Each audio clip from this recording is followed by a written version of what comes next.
ada seorang ibu sama suaminya terkena rentenir. Ibu ini berjilbab, dia muslim. Apa yang terjadi? Dia kena rentenir, rentenirnya Kristen. Jemaat gereja aktif lagi dan sering dengar saya khotbah lagi.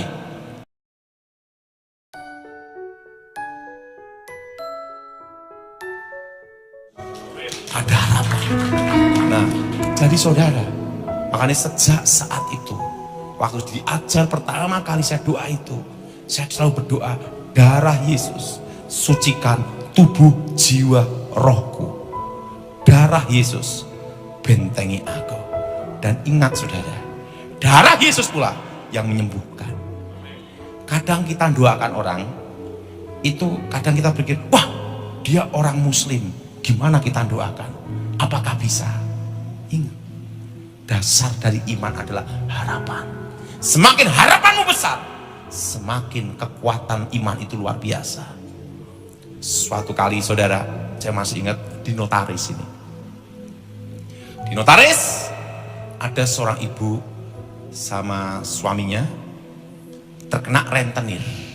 Ibu ini berjilbab, dia muslim. Apa yang terjadi? Dia kena rentenir, rentenirnya Kristen. Omongnya haleluya terus, tapi rentenir. Aduh, makanya yang gereja ini kalau ada rentenir bertobat, dan bunganya ngeri. Apa yang terjadi?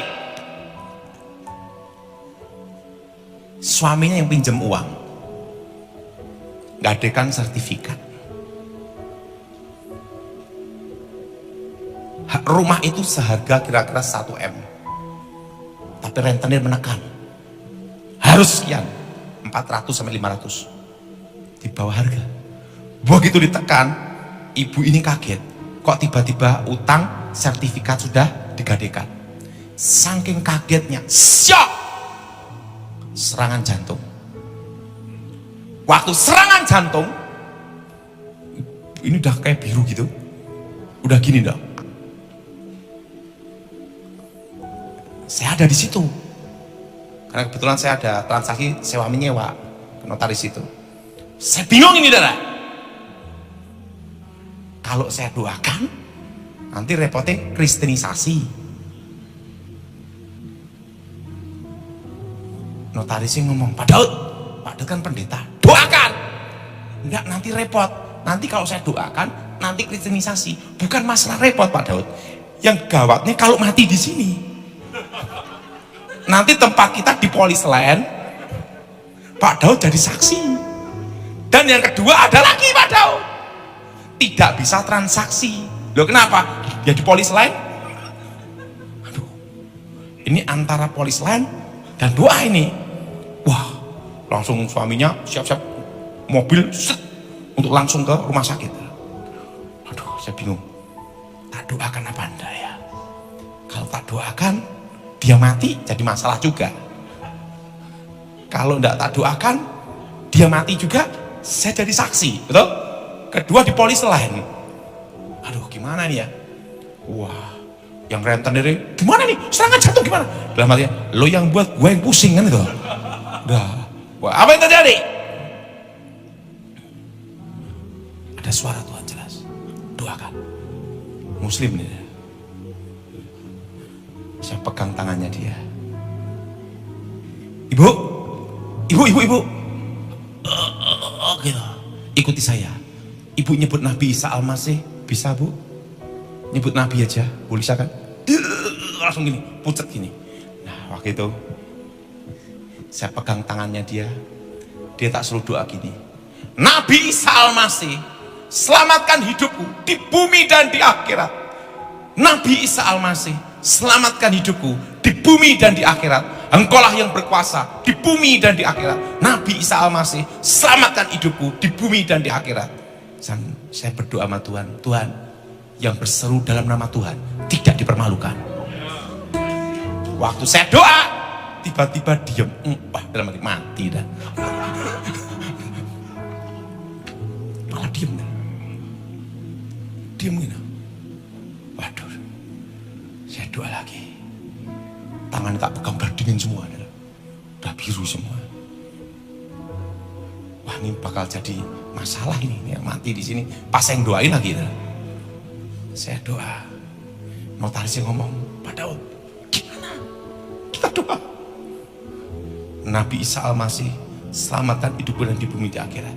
Dan saya doa, ibu itu gini, saya doa, darah Yesus hancurkan kutuk, darah Yesus hancurkan mantra, darah Yesus bebaskan, darah Yesus sembuhkan.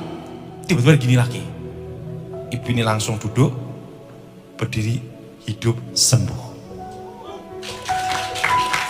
Begitu langsung bagian kirinya pegang, dia kaget, oh tadi saya kolab ya, iya, kena serangan jantung. Dan saya ngomong sama ibu ini, Bu, ikhlaskan. Dan dia ngomong, gimana saya ikhlaskan, Pak? Harga rumah saya 1 miliar, sama rentenirnya dikasih, rentenir Kristen lagi belum sih, hanya 400-500 juta. Saya tidak tahu, tiba-tiba semua sudah disita. Bagaimana saya? Ibu, percayalah kepada Allah, pasti Allah tidak akan tidur menolong ibu.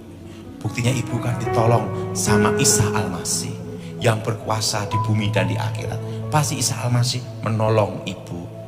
Ya ibu dipaksa tanda tangan gini-gini, ibu ikhlaskan aja, nanti Tuhan yang menolong. Langsung dia tanda tangan dan ke bank, langsung rentenir. Terima kasih Pak Daud, Kristen lagi, jemaat gereja aktif lagi, dan sering dengar saya khotbah lagi. Saya ngomong sama dia, tahu ndak, kalau kamu ndak bertobat, kutuknya 7 keturunan.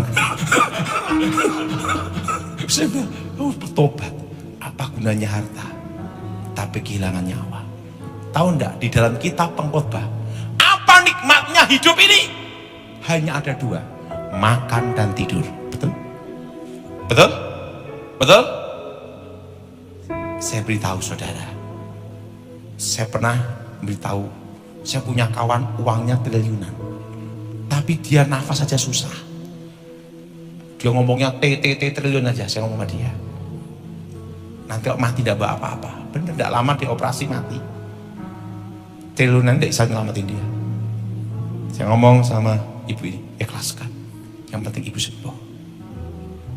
Saya berdoanya belajar satu itu aja, darah Yesus. Apa saudara? Apa saudara? Darah Yesus. Kalau ada orang yang mau mati, saya masih ingat tetangga sebelah ada jimat ditaruh di badan. Saya masih ingat, ditaruh di badan. Itu udah umur 80 lebih, nggak gerak. Secara medis dokter mengatakan udah mati, tapi itu masih bisa bernapas. Modelnya gini. Tapi anehnya, waktu jam makan langsung bangun, makan gini. Wow. Setelah makan habis gini lagi. Setan gagas, setan rakus. Jadi dia itu hanya gerak badan pas jam makan. Itu kejadian jam 12 sama jam 6 sore. Waktu jam makan, pokoknya bunyi piring, langsung berdiri makan. Bukan diri ibu itu, langsung gagal. Setelah itu gini lagi, anaknya ngomong sama saya, gimana Pak Daud?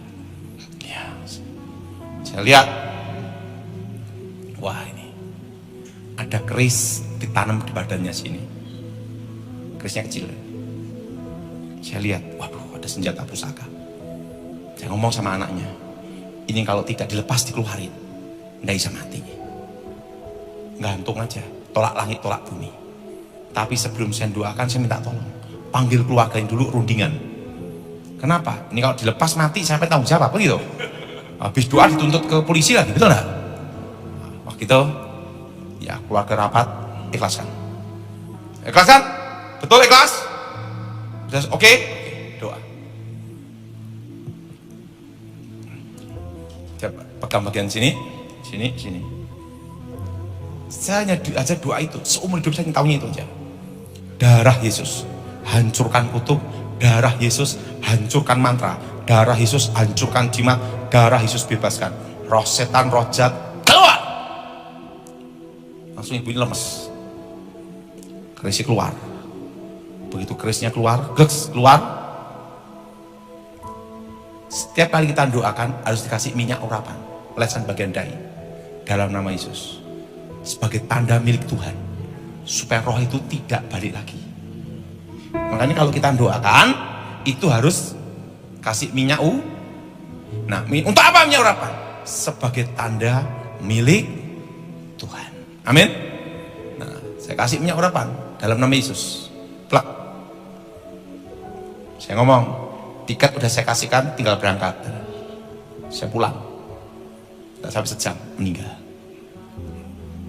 Nah, itu jadi saudara, kalau ada kasus seperti itu, ingat, mereka orang-orang percaya mengalahkan iblis dengan darah anak domba. Amin. Amin. Dan ingat, minyak urapan itu ada gunanya. Maka dalam kitab Wahyu, minyak dan anggur jangan dirusakkan. Artinya itu sebagai apa? Tanda. Amin. Sebagai apa, saudara? Tanda milik Tuhan. Saya pernah nangani kasus di Surabaya, punya jimat batu. Namanya siapa Pak? Itu masih. Nah, jimatnya batu. Ini Pak Irman dilempar, peng, dibuang ke sungai. Besok balik lagi. Buang lagi sampai luar pulau. Pung. Besok balik lagi. Buang, besok balik lagi. Dia punya keris-keris dan punya jimat kebal. Jimat kebal. Waktu itu saya diajak kakaknya, jemaat gereja, minta saya doakan dia. Dia pamerkan ilmu kebal. Sirat Carter digini-gini kan, di depan saya. Oh, ditunjukin gini. Nah, ditunjukin gini. Wah, rambutnya di Carter gini, enggak mempan. Wah, langsung dia gini-gini. Wah. Dia demo. Kalau Pak Daud bisa bikin saya tembus senjata, saya masuk Kristen. Oh, untung saya udah bertobat. Kalau belum bertobat, mati deh. Nah, sikat habis deh. Waktu itu dia ngomong, kebal, tunjukkan depan saya. Boleh saya nyoba? Boleh saya nyoba? Buktikan. Saya hanya doa apa? Darah Yesus, blek ambruk darah.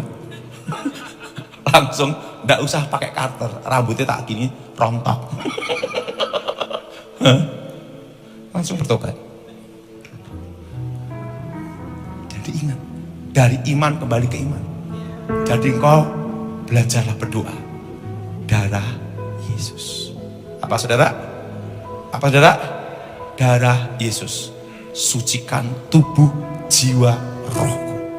Kenapa roh perlu disucikan? Ingat, ada dosa yang mencemari roh, yaitu dosa perzinahan. Pada roh kita lah yang berhubungan dengan Tuhan. Kalau kita ada dosa perzinahan, bagaimana kita berhubungan dengan Tuhan? Makanya roh kita perlu disucikan dengan darah Yesus. Nah, pendeta itu mengajarkan saya, darah Yesus sucikan tubuh, jiwa. Jiwa kita sering ada keracunan, betul? Tubuh kita sering ada cemar dosa, betul? Makanya itu harus lengkap. Ini semua, darah Yesus sucikan tubuh, jiwa, rohku.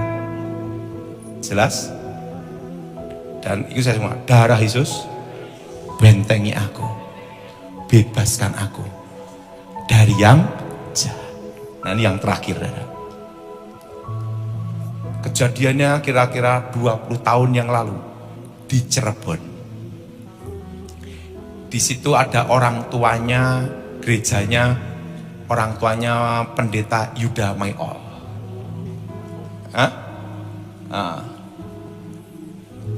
Ada satu orang Madura, non-Kristen dan fanatik. Orang Madura tahu sendiri kan, fanatik dan keras. Dan Madura ini kemana mau membawa celurit. Celuritnya udah kayak bulu ayam gitu. Wah, kemana-mana bawa celurit. Nah, tapi dia punya istri orang Kristen. Jadi beda agama. Apa yang terjadi? Istrinya itu cerita tentang saya bertobat. Orang Maduranya ngomong gini, iya gitu. Gitu. Kalau Daud Tony bisa ke rumah saya, itu tanda saya dikasih tanda sama Tuhan bahwa saya harus ke gereja. Dia ngomong gitu sama istrinya. Saya tidak kenal istrinya, saya tidak kenal bapak ini, karena yang ngundang saya itu gereja itu. Saya ada di Solo, San ke Jakarta, dari Jakarta naik kereta. Di tengah perjalanan, tiba-tiba Tuhan bicara pada saya, Daud, ada apa Tuhan? Hari ini engkau harus langsung datang ke rumah namanya ini, dan kau harus menginap di sana. Ada apa Tuhan? Lakukan. Saya dijemput dari gereja, udah disiapin pastori. Pak Dok mau hotel siapin hotel ini? Tidak. Saya mau nyari satu orang, namanya ini, istrinya ini. Pak, istrinya itu jemaat gereja kami. Suaminya bukan orang Kristen dan fanatik, orang Madura. Saya ngomong, saya harus nginep di rumahnya dia. Padahal tidak tahu mereka baru ngomong apa. Waktu saya datang,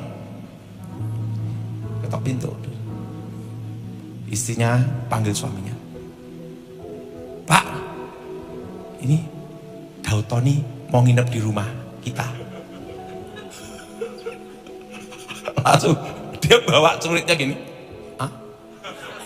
kan dia udah ngomong kalau datang ke sini dia mau bertobat. Hari itu juga hari pertama dia ke gereja. Nah, apa yang terjadi? Rompi-rompi kebal apa itu selain ke saya doakan bertobat. Terusan dia ngomong sama saya, Pak Daud kan belum kenal saya dan belum kenal istri saya. Sebenarnya gimana kisah ceritanya? Saya ngomong, pada waktu saya di Jakarta naik kereta, makanya saya beritahu, keselamatan itu anugerah. Orang bisa percaya itu karena anugerah. Iman adalah harapan. Apa yang terjadi? Pada waktu ada di kereta, ada satu suara bicara pada saya, dan itu suara Yesus Kristus. Bahwa saya harus nginep di rumahmu sampai acara gereja selesai. Langsung dia berkaca-kaca gini, udah, saya ngomong sama istri saya, kalau orang itu bekas dukun hebat itu bisa ke rumah saya mau masuk Kristen. Ini bukan hanya masuk, malah nginep. Saya bertobat. Di situ saya baru mengerti, saudara. Ingat, apa yang didoakan istri ini tidak sia-sia. Doa lahir dari iman, artinya lahir dari harapan. Apa saudara? Lahir dari apa saudara? Harapan. Itu dasar dari iman. Jadi apapun tantangan, apapun badai, percaya engkau masih ada kesempatan. Walaupun kesempatan itu hanya 1%. 1% itu bisa dirubah Tuhan.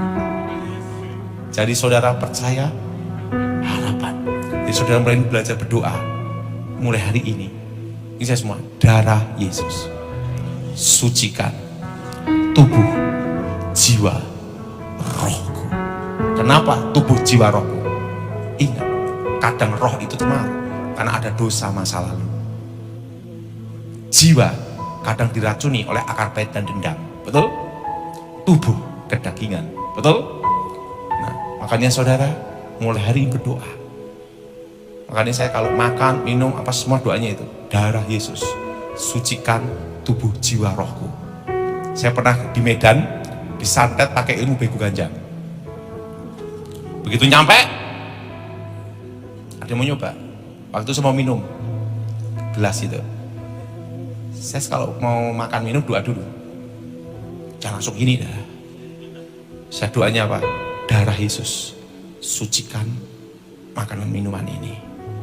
Darah Yesus berkati aku, bentengi aku. Waktu ini mau saya minum gini, ada yang nyantet, hancur. Saya lihat, oh penyantetnya ini enggak mempan. Nah, pada waktu Pak Edi Wibowo ngomong sama saya, ada yang ngirim santet pakai paku terbang. Saya doa, darah Yesus bentengi. Langsung pakunya berhenti gini. Darah Yesus bentengi. Langsung. Jadi pakunya gini, kayak film X-Men. Katanya gitu. Pakunya terbang, berhenti tepat di dahi jenderal ini. Enggak gerak. Berhenti gini. Langsung dia ngomong, Pak Daud, kamu bisa mengendalikan paku ya? Bukan, itu doa. Pas kebetulan aja Tuhan mau. Mau demo. Berhenti ini. Darah Yesus hancur, jatuh pakunya. Dia ngomong, kamu gunakan apa itu? Darah Yesus. Membentengi, melindungi. Jadi ingat, Pak, apakah minyak urapan itu harus setiap hari? Itu kurang kerjaan. Itu menyenangkan pabrik minyak, betul? Sekali aja cukup dengan iman. Waktu saya diminta menjaga presiden waktu itu, setiap mobil-mobil pengamanan saya kasih minyak urapan.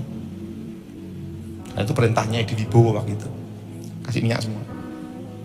Sebagai tanda milik Tuhan. Mari kita bangkit berdiri saat ini. Bapa di surga, dikuduskan namamu. Datang kerajaan menjadi kehendak-Mu. Berkati firman, berkati kami semua. Kami yakin Tuhan, darah Yesus mengalahkan segala kegelapan. Darah Yesus menyucikan kami. Darah Yesus menyembuhkan. Dan darah Yesus melindungi. Berkati firman, berkati kami semua Tuhan. Demi nama Yesus. Amin.